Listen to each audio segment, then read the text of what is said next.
এখনো পর্যন্ত বিশ্বের সবচেয়ে দামি ফুটবলারদের মধ্যে কারা তাদের প্রাইজ মানিটা বেশি সময় ধরে রেখেছে?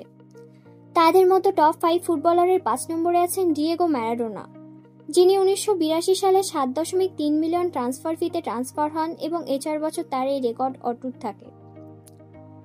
4 নম্বরে আছেন আমাদের ইয়ুথ জেনারেশনের আইডল ক্রিস্টিয়ানো রোনাল্ডো। 2009 সালে 98 মিলিয়ন ট্রান্সফার ফিতে ম্যানচেস্টার ইউনাইটেড থেকে রিয়াল মাদ্রিদে আসেন এবং তার এই রেকর্ড 4 বছর 1 মাস 26 দিন অটুট থাকে। 3 নম্বরে আছেন জিয়ানলুকা ভিয়াল্লি। 1992 সালে 20.6 মিলিয়নে ট্রান্সফার হয় এবং 5 বছর ধরে রাখেন তার এই রেকর্ড।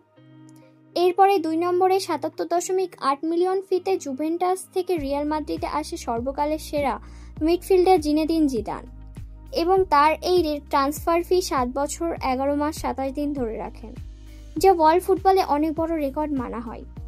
কিন্তু তার এই রেকর্ড একদিনের ব্যবধানে ভাঙেন ব্রাজিলিয়ান সুপারস্টার নেইমার জুনিয়র, যাকে আমরা ফুটবল জগতে স্কিল কিং বলে জানি, এবং তিনি আসেন 1 নম্বর পজিশনে। তার ট্রান্সফার ফি 222 মিলিয়ন এবং 7 বছর 11 মাস 28 দিন তার এই কন্ট্রাক্ট থাকে।